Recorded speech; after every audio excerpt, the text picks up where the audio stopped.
Salut tout le monde, ici Sophie, activatrice de Communauté pour la planète, et avec ma puce à l'oreille, je partage mes réflexions, ma vision du monde, mes expériences, et je pars à la rencontre de ceux qui s'activent pour faire de la rêve une réalité.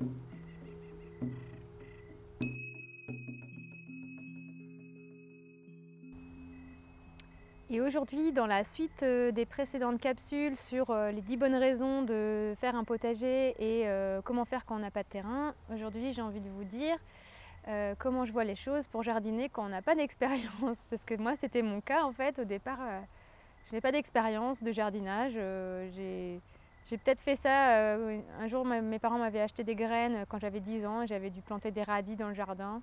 Mais j'ai vraiment pas vraiment d'expérience sur tout ça. Mais ces dernières années, j'ai participé à des jardins collectifs en France, dans différentes villes, à Grenoble, à Paris. Et j'ai chopé quelques petits conseils à droite à gauche pour apprendre un peu des bases de jardinage. Mais au départ, j'y connais vraiment rien à tout ça. Et donc, j'ai envie de vous partager mon expérience par rapport à ça et un peu ce que j'en retire. Et donc, pour moi, si on n'a pas d'expérience et qu'on a envie de se mettre au jardinage et qu'on a un peu peur de se tromper, bon, on peut laisser la peur de côté parce que l'essentiel, c'est de se lancer parce qu'on apprend en marchant, en fait. Donc, il faut juste se lancer en mode freestyle, hein. On n'y connaît rien, c'est pas grave, on y va, on fait. Et on passe à l'action, on fait le premier pas et en fait le reste ça vient tout seul parce que c'est ok de se tromper, c'est ok de ne pas savoir et c'est comme ça qu'on apprend. Et l'idéal c'est d'apprendre en participant à des jardins collectifs parce qu'on a des gens qui font partie de ces jardins qui ont un peu plus d'expérience et qui peuvent transmettre cette expérience. Ou quand par exemple j'ai commencé le jardinage au milieu du rond-point dans Paris et j'y connaissais pas grand chose non plus, mais bon je me suis lancée et en fait il y avait des personnes un peu plus âgées qui passaient par là, qui nous voyaient jardiner, puis qui s'arrêtaient, puis qui nous disaient 2-3 choses, nous donnaient 2-3 conseils, etc. Et donc en fait on pouvait grappiller comme ça 2-3 choses pour apprendre au fur et à mesure en fait. Ah bah là on fait quelque chose qu'il faut pas faire, ah bon d'accord, bah on va changer ça alors, parce qu'on ne savait pas que ça allait pas marcher quoi. Donc ça aide d'avoir des personnes qui peuvent nous former, nous expliquer des choses. On n'a pas toujours des personnes à disposition, mais si on jardine à la vue de tous, dans la rue, et bien finalement on a des conseils qui viennent à nous naturellement. Donc c'est sympa, on n'a pas forcément besoin d'être un expert pour commencer à jardiner. Et aussi, bon, bah, bien sûr, merci Internet, hein, parce que moi j'apprends beaucoup de choses en recherchant. Je me pose la question, je sais pas là, par exemple, comment je fais pour récolter des graines de courgettes. Et bah, j'ai regardé sur Internet et Internet m'a expliqué, donc c'est parfait, c'est super pratique. Mais ça fait pas tout. Moi, je préfère quand même la transmission du savoir d'une personne à une autre.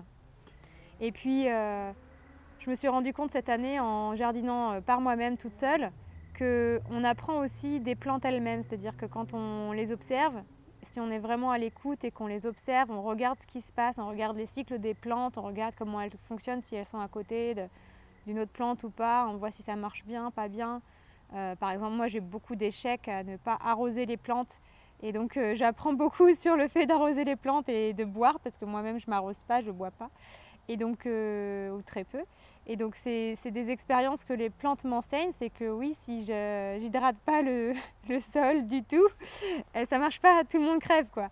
Et donc c'est pareil pour moi. Donc c'est aussi des enseignements que je prends en observant et en faisant par moi-même. Et je pense que ça c'est ce qui est encore plus puissant pour apprendre, c'est que quand on teste en fait et qu'on voit et qu'on est à l'écoute, on a des enseignements ou des apprentissages beaucoup plus ancrés en nous quoi. Donc il y a un autre point qui est important, c'est d'être présent dans le jardin. C'est-à-dire que, ok, moi je sème, mais je me dis ok, ça va pousser et tout. Et au début, j'y allais pas trop et en fait, ça marchait pas beaucoup. Et je me rends compte que si je vais dans le jardin juste tous les jours, comme pour dire bonjour aux plantes, bonjour au jardin, c'est une sorte de petite observation quotidienne des cycles et d'aller voir le jardin régulièrement, c'est un peu pour dire au jardin salut, ça va, je prends soin de toi là, tu vois, je suis avec toi. Et en fait, ça permet de sentir un peu plus facilement quand on voit quelque chose qui se détériore ou quand il y a quelque chose qui ne se passe pas très bien dans le jardin. Et du coup d'anticiper ou de mettre en place une action pour corriger ça. Et donc d'être vraiment dans le jardin régulièrement, c'est un peu la base, je pense, pour pouvoir apprendre en faisant. Et dernier point pour moi, c'est de ne pas faire ça avec la contrainte, mais de le faire avec le plaisir, sinon on va vite s'épuiser et on ne va plus avoir envie de le faire. Donc si par exemple on n'a pas l'énergie de faire quelque chose et que ça ne nous enchante pas, ben on ne le fait pas, c'est tout. Et quand on aura vraiment l'énergie et l'appel de le faire, et ben à ce moment-là, ce sera le bon moment d'y aller. Et une illustration de ça pour moi, c'est quand j'étais à Paris, en fait, je savais que quand je jardinais, il y avait des chances que ce soit détérioré, parce que c'était au milieu de la place publique, et il y avait des chances que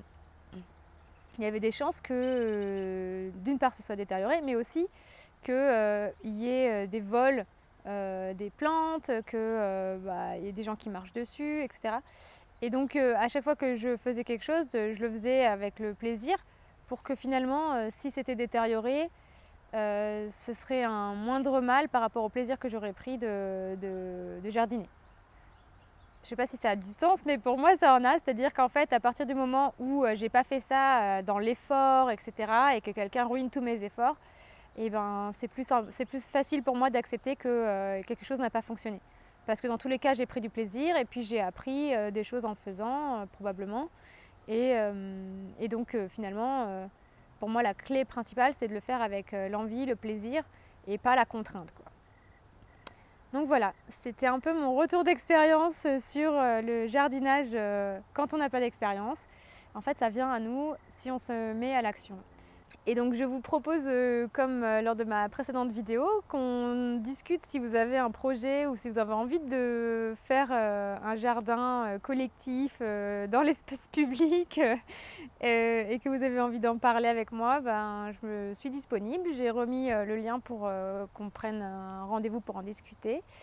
Et au-delà de ça, c'est vous donner de l'énergie et de l'envie de vous mettre en action pour mettre en place vos projets.